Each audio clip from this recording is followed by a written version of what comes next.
Hello, friends, and welcome to episode 876 of the Juicebox Podcast.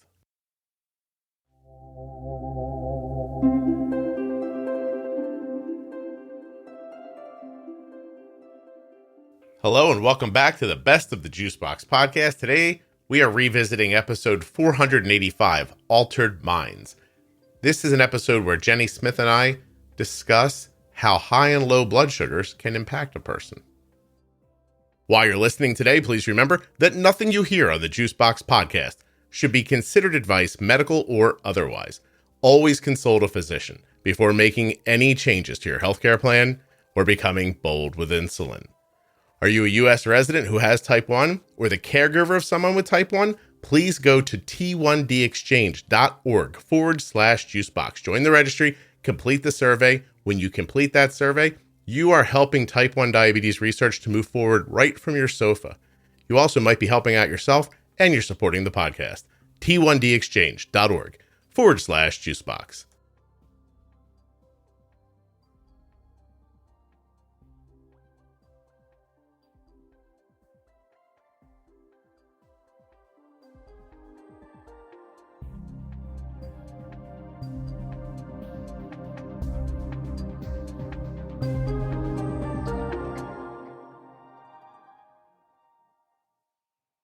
This episode of the podcast is sponsored by Cozy Earth. Now you can get 35% off your entire order at CozyEarth.com just by using the offer code JUICEBOX at checkout. I'm wearing Cozy Earth joggers and a sweatshirt right now. These joggers are like the best. And our sheets are super duper, super cool and silky and soft. Also from Cozy Earth. CozyEarth.com. Use the offer code JUICEBOX to save 35%.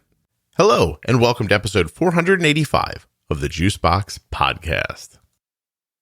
Guess who's on the show today?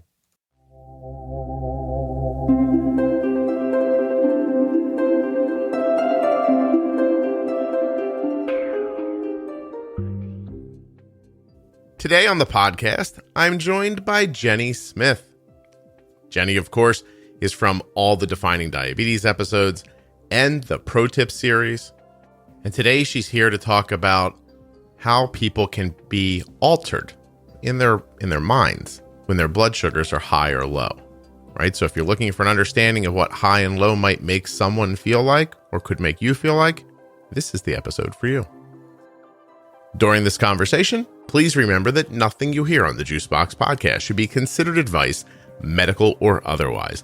Always consult a physician before making any changes to your healthcare plan or becoming bold with insulin.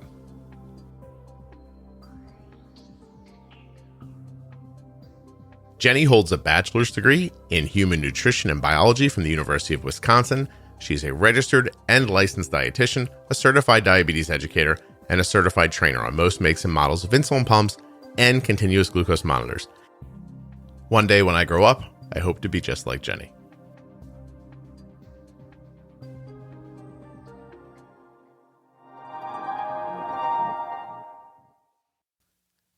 The T1D Exchange needs 6,000 people to join their registry.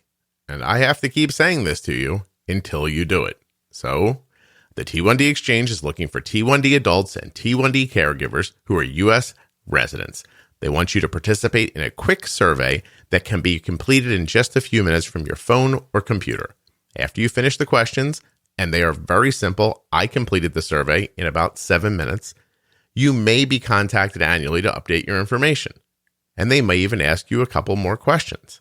But this is 100% anonymous. It is completely HIPAA compliant, and it does not require you to ever visit a doctor or go to a remote site.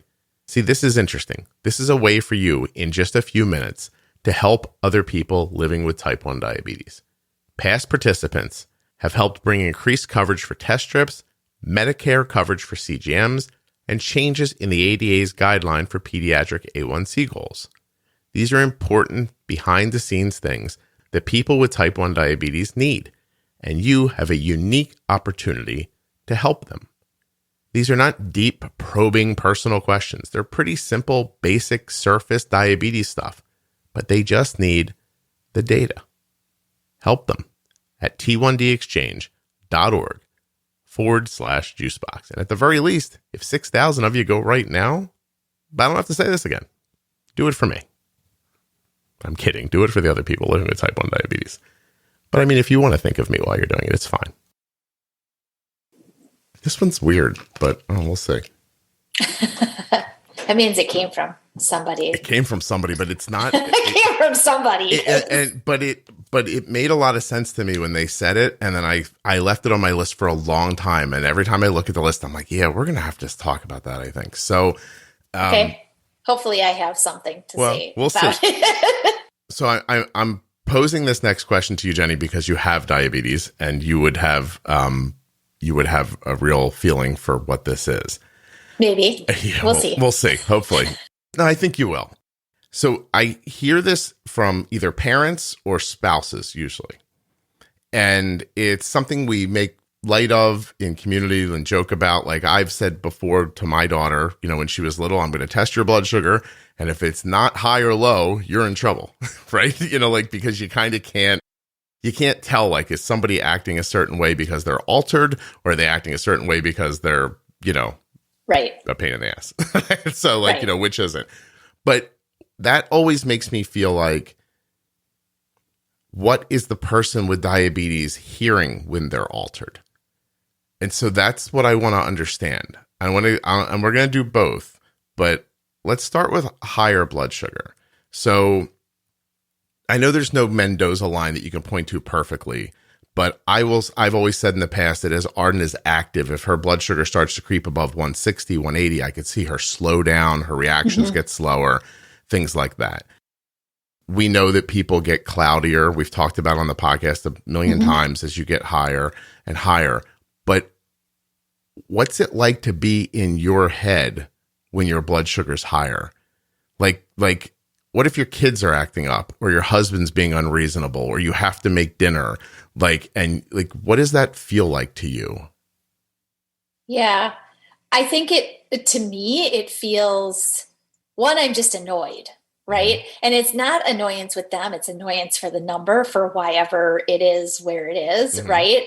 And it can be even worse if it was like a bad site, right? That now you're going to be like fiddling with for a while to actually get it. Okay. And I think then the mental piece of that then comes when you're trying to manage this number that you're not happy with, and somebody interrupts that train of thought, and not interrupt by, they're not like doing it intentionally to ask you, can we have applesauce for dinner, Mom? It's like, it's just a piece in the mix. So I think mine is more like, it's just a mental struggle at that point. And I do also I get kind of headachy.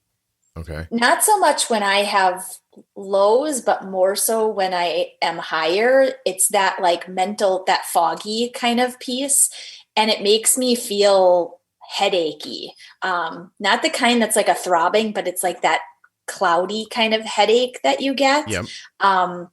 And again, that's just an irritating factor in and of itself too. So there's a mechanical portion of it where it is, for whatever reason, either maybe you missed on a bolus, or like you said, your site went wrong or something. So there's a mechanical piece. Like, I need to fix this thing, which becomes irritating as it would to any person. Like if I walked into a door frame, I'd be like, I cannot believe I just walked into a door frame like that. So you've got that going on. Right. And then you have the actual act of having to fix it. And then you're focused on that. Someone else comes in. So this is still all mechanical, but then the headache happens. And that's not something like a warning light on your palm doesn't go off and say, Jenny's got a headache now. Right. Right. Yeah. So when a 5-year-old comes at you, you can't say to yourself, I feel a pain in my head that I'm not even aware of yet. I'm going to react. You don't have that's not how thinking works. So then your just level of irritation here's how my wife puts it around her period. She'll tell me, I'm not being unreasonable. I just have less space for bullshit, is how she puts it. That's really great. I'm going to use that because that's fabulous. I think she's covering for herself, but I understand the intent of what she's saying.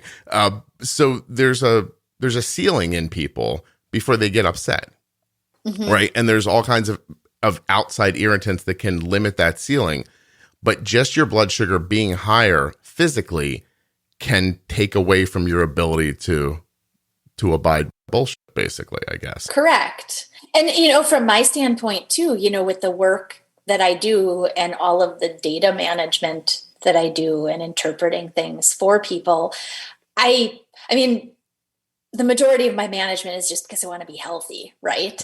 But the other piece of it is it also leads into my work.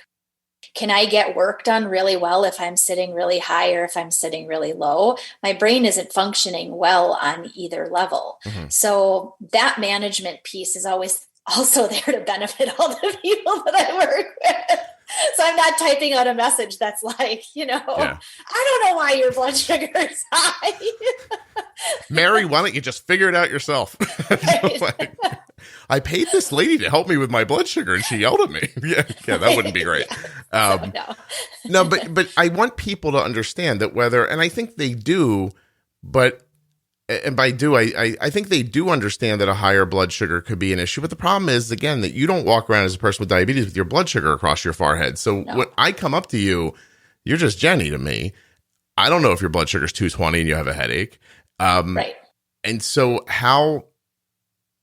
I guess what should those people be looking for so that they can back up and go, oh, you know what, this could be that? Because even if I understand that your blood sugar, say I come up to you, you react oddly, and I immediately understand it's your blood sugar that's high. If I say to you, oh, your blood sugar is high, I'm sorry, that's just going to make it worse, right? Yeah. That's the diabetes equivalent of me saying, oh, you have your period, I won't bring up the car payment right now.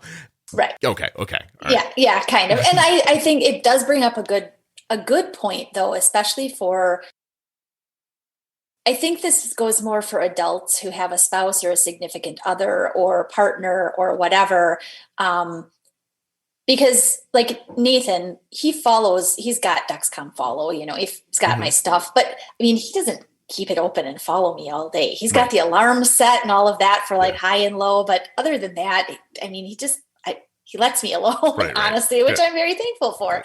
Outside of counting carbs for me, if he's like done dinner or something, which is awesome. Yeah. But in that regard, I think it also means that as the person with diabetes, you kind of also have to share more at times, because as I do more often with my kids, I share with them, this is what I feel like right now, and go color in your color book for like 10 minutes while mommy changes her bad pod or whatever it is, but I think it means that you have to express a little bit in order to decrease the chance that somebody's going to interpret your reaction to something in the wrong way. Because certainly, I mean, that's happened. I've been married a long time, and there's definitely been like blood sugar reasons for reactions that didn't really come out as response that I meant it to come out kind of sounding like. Right. So I think sometimes you have to be open enough to be able to say, hey, I need this like 15 minutes to manage around this. Come back and like ask me in a bit. But that could come out as, I wish I would have dated your brother instead. Right. There you go. Okay. Well, so I have a little context around this, which I've mentioned off and on in the podcast over like the last year or so. And it's just that my iron level got really low.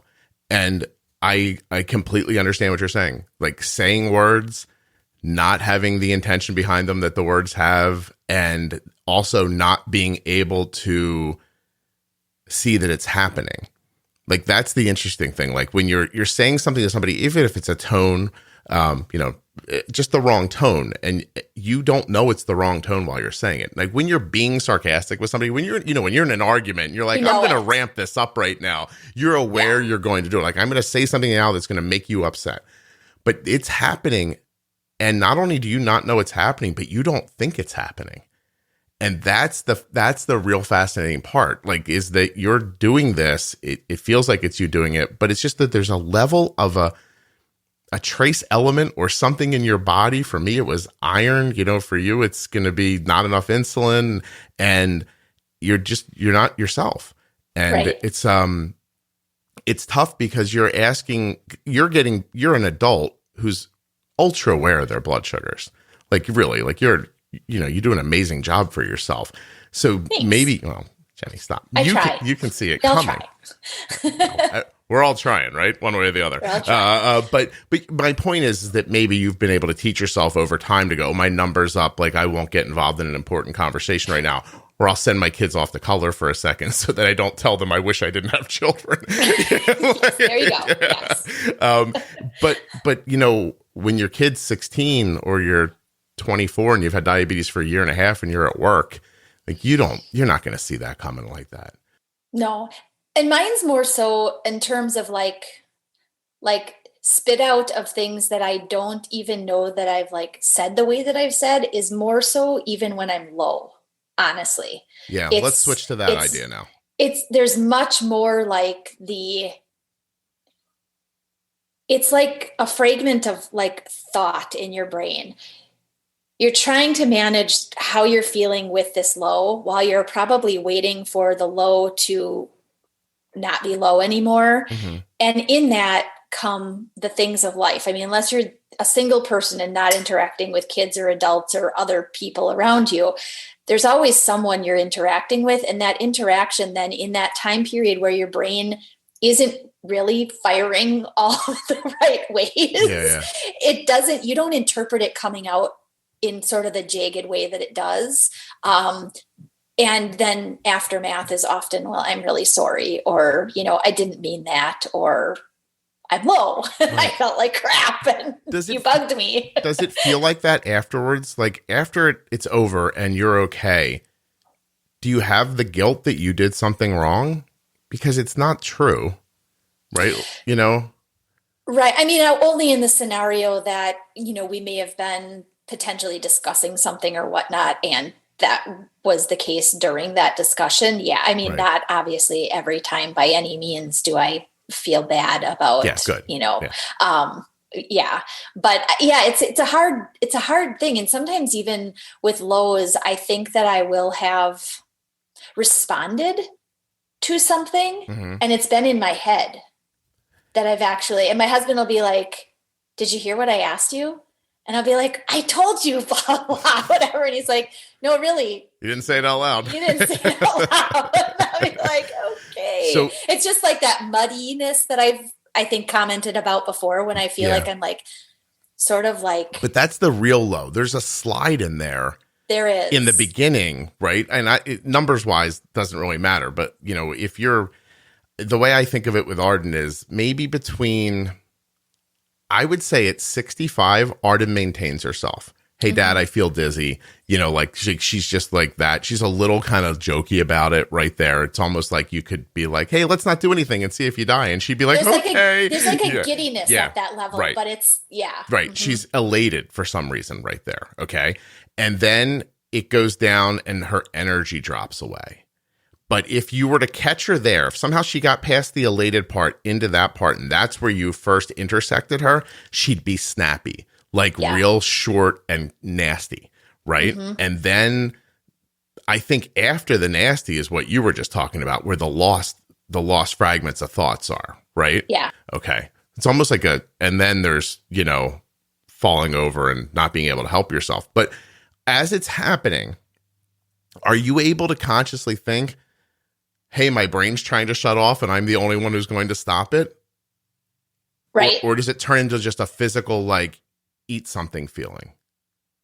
I think it's probably a little bit of both. I mean, I can remember a specific time soon after my first was born, we had gone, I think it was to Kohl's actually. And I was standing and I was nursing, obvious at that point. So all the fluxes that can kind of come with blood sugar and whatnot, mostly like lows. And my husband had gone off looking for something in like the men's department. And I was standing like in the toy department. We were looking for something specific for our little guy.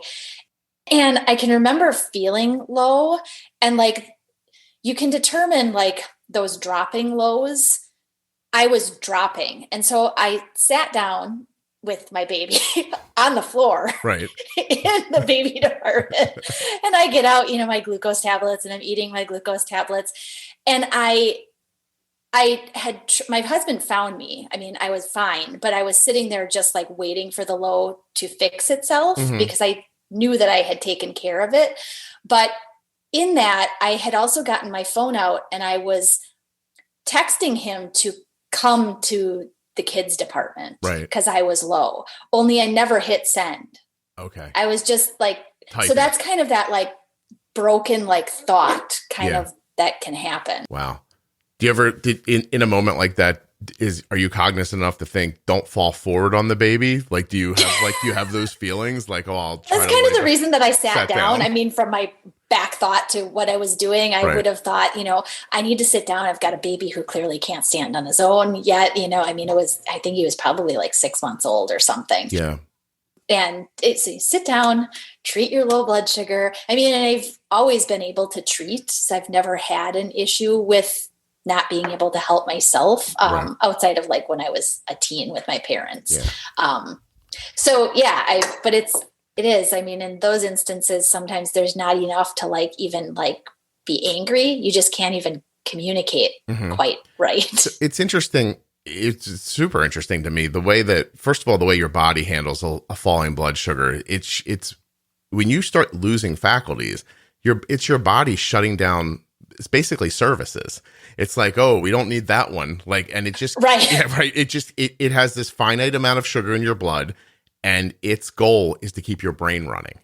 Correct. Right. And so it starts shutting. Everything else stops. Yeah. All right. Stop sending sugar to this idea and this idea. And so you're like going down, and it's your body going like, it really is. It's like, let's try to see how long we can stay alive until something intervenes. But you describe the actual actions you take very similarly. Like, all right, like, okay, I'm not okay. I'll sit down.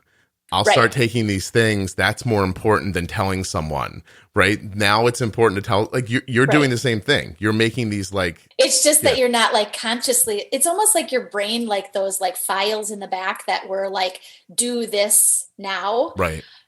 They take over, even though you're not really like consciously aware that you're like sitting down and like drinking your juice box or whatever it is. You do it because it's a habit, and you know that that's what you need to do with this symptom. Would you, looking back on a scenario like that, if the Gvoke HypoPen existed then, would you, being with your baby, would that have been enough for you to be like, I'm not going to take tablets, I'm going to hit myself with glucagon? Or no, you still would have handled it that way? Possibly, with what I remember about that being such a quick drop in my blood sugar. I mean, it's not like we were running around the store either. It was just like, I'd probably nursed before we went in the store to keep him happy, and like, whoop, there it was, and enough. 2 feet into the store. But I mean, maybe. Yeah. I mean, I certainly, I've got like an extra Baqsimi that I typically take out, especially when we're like traipsing around the neighborhood to the parks and whatever. Right. I mean, my 8-year-old knows about it. So I might have done that. It just occurs to me with the Baqsimi and like the Gvoke now being like ready to go. Like prior to that, I only ever thought of glucagon as like you passed out and somebody came upon you and gave it to you. Like that's how it felt. But now all of a sudden, like it's there and it's easy to use. And like, I wondered about that, like how you would think about it. Yeah.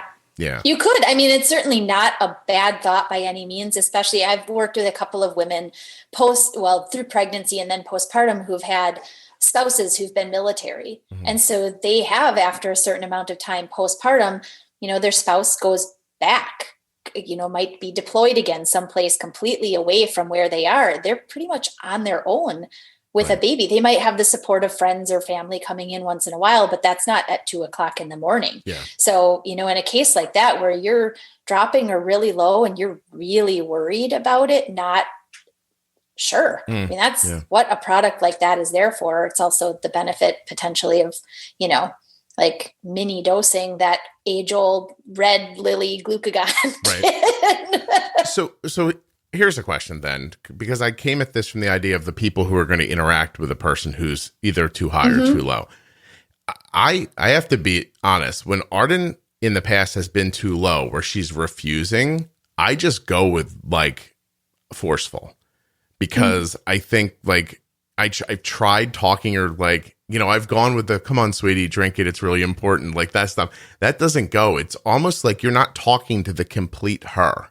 No. You know, and so you make these declarative, forceful statements. Drink the juice, drink it, drink the juice, drink the juice, drink. And I'm talking like, I know people say to me all the time, you must know what it's like to raise a little kid with diabetes back before all the technology. And I don't talk about it very much, but it's really bad. And so, you know, like back before CGMs and all that, it's 3:00 in the morning. You're there with a 6-year-old and you're like, Arden, drink the juice, like drink the goddamn juice right now, you know, and because there also was no CGM, like at some point. No. So I literally don't know what's happening. Yeah. I'm like, you know, and you're not yelling, you're going to die, but it's how it feels in your head when you're talking to them. And I think that's much easier to figure out with a low blood sugar, right? Like that's obvious to people, but it's always the high ones that make I feel badly. Like I feel badly when I've used this example over and over again, but it sticks with me like right in the center of my heart so much that a woman found the podcast. It helped her daughter. And when she sent me a note months later to thank me, she said, I really just thought my daughter was a bitch, her words, and that we weren't going to get along for our whole life. And it turns out my daughter's a lovely person. And I didn't know because her blood sugar was always high. And that makes me want to cry. And, you know, and the idea that could happen either at the beginning, right? Like you'll hear people say, oh, I didn't realize, you know, that stuff happened. Or I helped somebody recently with a young kid who has autism. And at the end of talking, I said, hey, you might see a difference in, you know, just how personality and stuff. And that person was so sure that wasn't going to happen. And then 3 days later said to me, you know, he is happier. And I said, yeah, like you don't know. And then that's a sadder situation because then the poor kid couldn't tell, you know, isn't verbal to begin with very much. But I just think about that for everybody else. Like if you're running around with blood sugars that are 170 all the time, your body gets used to it. So physically you think you're okay, but you're not. Like you're not the person you were going to be without diabetes, you know? And so there's just... Well, and even from a mental standpoint too, even from performance, right. You may not be putting out everything you possibly could, putting things together, whether it's in school or college or job or whatever, because your brain is really not working at the level of glucose that is healthy for it to work at. This conversation is at the core why I initially years ago brusqued so hard at the idea of better high than low. I was like, I don't think that's right. You know, like I think that does not seem right to me. I've known people who through a lifetime were not who they were supposed to be.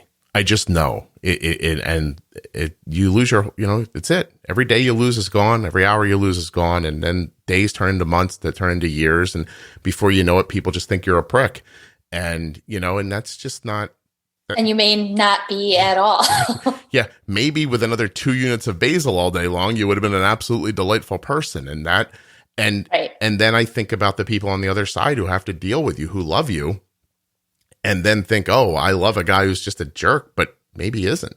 Or, you know, vice versa, or your kids, or I don't know. I want people to be very aware that outside of a normal range, that the lack of or addition of sugar in your blood is having a real big impact on your personality and your ability to live and make decisions and everything. Right. I mean, I've even had parents who've asked me, you know, how do you discipline your child with diabetes when you're like, do you always refer back to the blood sugar to begin with? Or do you just discipline them as if they don't have diabetes? And quite honestly, I think if they require discipline because they threw the stone through the front window because they were aiming and wanted to do it, I mean, really, unless their blood sugar is like 12, yeah, really either low or really high. Yeah. Obviously, that was like a decision on their part. They deserve to be punished, right? Whatever way that you're going to punish. If your them. blood sugar is 150 and you're breaking windows, you're just a You're just a sassy child. Yeah. Yes. But I mean, but if your blood sugar's been 220 for your whole life and you can't do well in math, it might not be because you're not good at math, right? And you got to make that decision. Exactly. Yeah. I mean, listen, there's been one or two times that Arden's been so low that she has said horrible things to me. And I bear down and I think that's the blood sugar and I just let it go. But you really have to be ready for it, like, because it's hard not to react. Right. I mean, Jenny, I'll bleep this out later, but when an 8-year-old calls you a mother, you're like, you're like, ooh, hold on. Like, okay, well, there. Please drink the juice. Not expect that. I wasn't looking for this. I didn't recognize. I'm just trying to help you. That's all. And I've heard adults talk about it too, in a married situation where one person's physically stronger than the other person, and can get low and then get violent, like not on purpose, right? And now you're a much different situation. Yeah, I actually had that when I was working in DC. An older couple had actually come into our diabetes clinic, and the man was complaining. He's like, sometimes I'm scared. I think she had gone to the bathroom or something, and then we were just chatting, and I think it was on the topic of like hypos. And he brought up, he's like, sometimes I'm kind of scared of her. He's like, one day she threw a coffee cup at me. And I was like, okay, well, that wasn't really your wife. That was the low blood sugar. Yeah. But I will tell you, if her blood sugar's over 95 and she throws something at you, I don't think she likes you. That's right. Exactly. Then there was something you did really nasty wrong to her. So, well, that's okay. I appreciate you talking about this with me too. That was really good.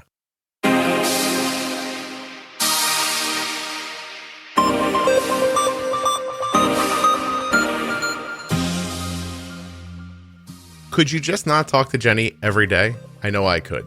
I wish I could, actually. It just doesn't work out like that. Anyway, Jenny does this for a living at integrateddiabetes.com, and you can check her out there. There's a link in the show notes.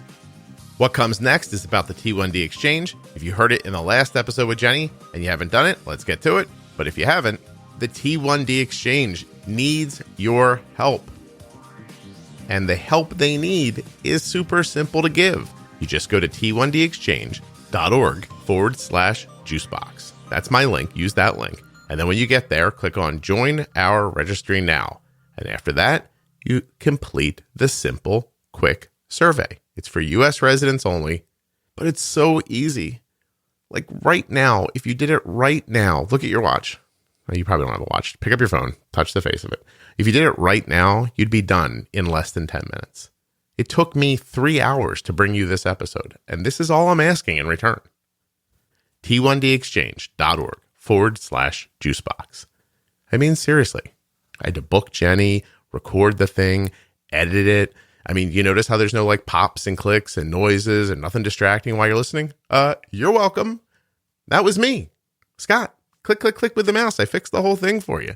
Hours it took. Like, you're just like, oh, it was a quick 25-minute episode. It was nice. Scott said insulin's important, blah, blah. No. There's more than that. It's deep. It's deep. It's building a narrative in your life about type 1 diabetes, giving you the tools and the access to information for the free. And all I ask is that you go to t1dexchange.org/juicebox. I only need 6,000 of you to do it. I mean, there were hundreds of thousands of downloads last month. I just need 6 of you. You know what I'm saying? Of the hundreds of thousands of downloads, I need 6,000. I'm tired of saying it too. I know you're tired of hearing it. I'm tired of saying it. But I mean, at some point, one of us has got to pick up the mantle and do their part. I can only do this. I filled out the survey. It was easy. All right, I'm going to stop. I apologize. That was too much. Too much. I should just say t1dexchange.org/juicebox. You need to be a U.S. resident who has type 1 or is the caregiver of someone with type 1. please go fill it out if you have the chance. I mean, that's how I should say it. But I mean, come on. This podcast is amazing and it's free. And what do I say to you? If you want to try out an Omnipod, go to omnipod.com/juicebox. I say, if you want to check out a Dexcom, go to dexcom.com/juicebox. I say, want to get a great meter? contournext.com/juicebox. I say, hey, my daughter's got this Gvoke HypoPen. You should check it out. That's it. I mean, you don't have to check it out. I'm not telling you to buy an Omnipod. It's not like if you don't buy an Omnipod, you're not allowed to listen anymore. I'm just saying, if you're going to, go check it out. But this T1D exchange thing, I mean, you're on the internet constantly. I see the people in my life. I know you don't put the phone down, and I'm not judging you. I'm just saying, while you're doing it, you know what I mean? T1dexchange.org/juicebox. Help a guy out a little bit. Don't make me beg you. It's embarrassing. I'll tell you what. If the T1D exchange contacts me at the end of the month, next month, at the end of June, and says, we've added 1,000 new people to the registry thanks to you. If they say that, what will I do? I will do an online talk about using insulin once a week in July. Once a week, okay? I'll come on. I'll do it on Zoom. It'll be free, obviously, because you helped me out with the T1D exchange thing. And I will answer everyone's questions as long as I can. If we reach 1,000. Now, if we reach 1,500, I'll get Jenny on one of those calls. If you do 2,000, I'll do the calls, right? Every day, every week in July. Jenny once. And what else will I do? I'll do something else that's cool. I don't know what yet, but trust me, I'll come through.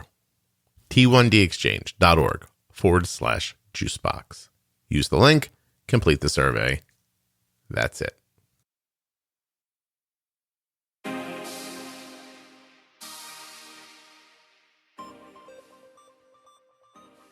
I hope you enjoyed this best of episode, Altered Minds. It's a personal favorite of mine. Would you like to save 35% on this sweatshirt that I'm wearing here or these silky joggers? Am I rubbing my legs while I'm saying it? I'm not going to tell you because it sounds creepy, but they're super soft. CozyEarth.com. Save 35% at checkout with the offer code JUICEBOX. And of course, you can get 10% off your first month of therapy at BetterHelp.com/JuiceBox just by going through that link. That's all you have to do. Thank you so much for listening. I'll be back very soon with another episode of the Juicebox Podcast. If you enjoyed this conversation and you're not in my private Facebook group, it's absolutely free and I think you would love it. Juicebox Podcast, Type 1 Diabetes on Facebook. Private group, 35,000 plus members. That's over 35,000 members. Tons of conversations, opinions, perspectives, and great conversation. Absolutely free. Go check it out.